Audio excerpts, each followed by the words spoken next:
ప్రభువైన యేసుక్రీస్తు నామానికి మహిమ కలుగును గాక. యేసుక్రీస్తు నామంలో మీ అందరికి వందనాలు.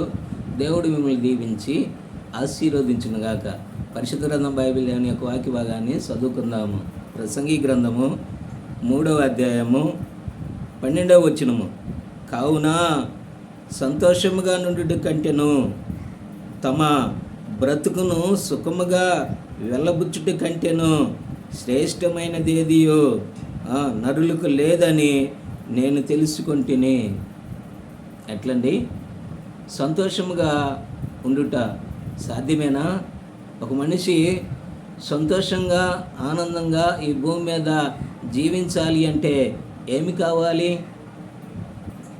నిజంగా చాలామంది ఆనందంగా ఉండాలి, సంతోషంగా ఉండాలని లోక సంబంధమైన వాటితో సంతోషపడుతూ ఉన్నారు. నిజంగా అది సంతోషమేనా? కాదు దేవుడి బిడ్డలారా, అది తాత్కాలికమైన సంతోషము.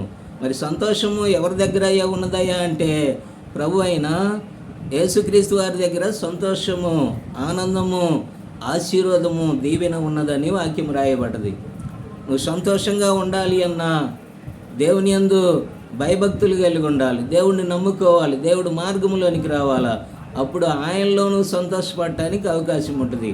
అందుకనే ప్రసంగి గ్రంథకర్త అంటున్నాడు, భూమి మీద నరుడు సంతోషంగా ఉండి తన యొక్క జీవితాన్ని సుఖంగా ఎల్లబుచ్చుకున్నట్టు కంటే శ్రేష్టమైనది ఏది కూడా లేదు.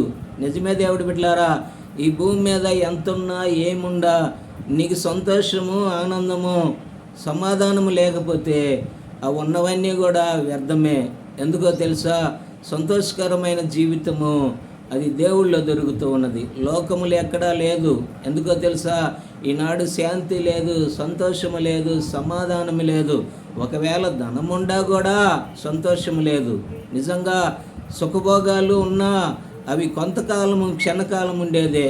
ఇది భూ సంబంధమైన ఆనందము కాదులే కానీ దేవుడిచ్చే ఆనందము అది సదాకాలం ఉంటుంది. కాబట్టి నిజంగా దేవుళ్ళో నువ్వు ఆనందంగా ఉండాలన్నా, నీ బ్రతుకు సుఖంగా ఉండాలన్నా, దేవుళ్ళో నువ్వు గడపాలన్నా దేవుణ్ణి సంపూర్ణంగా నమ్ముకో. నా సహోదరుడా, సహోదరి, లోకమిచ్చే సుఖము కాదు, లోకమిచ్చే శాంతి కాదు, లోకమిచ్చే ఆనందము కాదు, కానీ అవన్నీ కూడా దేవుళ్ళో ఉన్నాయి. కాబట్టి దేవుని నువ్వు నమ్మితే అవి నీకు దయచేసే దేవుడై ఉన్నాడు. దేవుళ్ళకు నువ్వు సంపూర్ణంగా వచ్చి నీ పాపాల క్షమాపణ కోరి పాపాలు ఒప్పుకొని దేవుళ్ళో గనుక నువ్వు తిరిగి జన్మిస్తే ఆనందము, సంతోషము ఈ లోకములో ఉన్న పరలోకములో ఉండ నిత్యత్వం, నిత్య జీవములో ఉండటానికి దేవుడు నిన్ను సిద్ధపరుస్తాడు.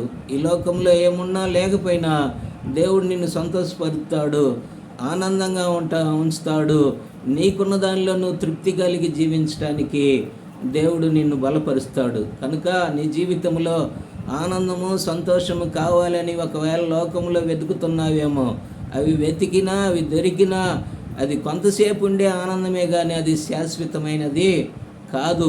దేవుళ్ళకి గనక నువ్వు వస్తే దేవుడు శాశ్వతమైన ఆనందము, సంతోషము, సుఖజీవనములతో గడిచే యొక్క సంవత్సరాలు దేవుడు నీకు దయచేస్తాడు. కనుక నీ జీవితంలో పాపము ఒప్పుకోలేదా, పాప క్షమాపణ పొందలేదా, ఇంకా దేవుడిని నమ్మలేదా, ఒకవేళ నమ్మితే సంపూర్ణంగా ఆయనకి నీ జీవితం ఇంకా ఇవ్వకుండా కొంత లోకము, కొంత దేవుడు అని గనక నువ్వు అటు ఇటుగా ఉంటే జాగ్రత్త, నువ్వు నష్టపోతావు.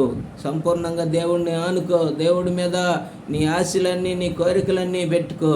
అప్పుడు దేవుడు నిన్ను సంపూర్ణంగా, పరిపూర్ణంగా ఉంచి దేవుడు నిన్ను ఆశీర్వదించడానికి, బలపరచడానికి, నీ సుఖజీవనమైన జీవితాన్ని, ఆనందకరమైన, సంతోషకరమైన జీవితాన్ని దేవుడు దయచేసేలాగా దేవుని యందు నమ్మిక ఉంచు. ఆయనతో సంపూర్ణంగా నడవటానికి ఇష్టపడు. ఆయనలో సంపూర్ణంగా విశ్వాసంతో ఉంటే సంపూర్ణమైన సుఖజీవితమైన యొక్క ఆనందకరమైన పరలోక రాజ్యం ఇస్తాడు. ఈ లోకంలో ఉండగా నిన్ను దేవుడు సంతోషపరుస్తాడు. దేవుడు వాక్యాన్ని దీవించిన గాక. ప్రార్థన చేసుకుందాం.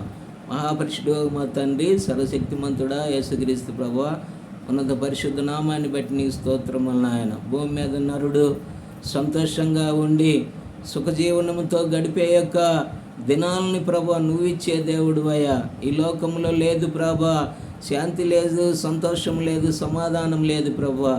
అవన్నీ నీ దగ్గరే ఉన్నాయి కాబట్టి, నువ్విచ్చే దేవుడు కాబట్టి అయా నిన్ను అడుగుతున్నామయ్యా, నీ బిడ్డలను మీరు జ్ఞాపకం చేసుకో. వారి జీవితంలో సంతోషం లేదా, నువ్వు దయచేయి ప్రభువా. వారి జీవితంలో ఆనందము లేదా, వారి జీవితంలో సుఖము లేదా, అవన్నీ నువ్విచ్చి నీ బిడ్డలను మీరు ఆశీర్వదించి 30 60 వారిని వారి కుటుంబాలను దీవించమని మా ప్రభు అయిన యేసుక్రీస్తు నామములో ప్రార్థించి అడిగి వేడుకొనుచున్నాం మా తండ్రి. ఆమెన్. దేవుడి బిడ్డలారా, ఈ వీడియోని కూడా లైక్ చేయండి, షేర్ చేయండి, ఈ పరిచర్య కొరకే ప్రార్థన చేయండి. ఆమెన్.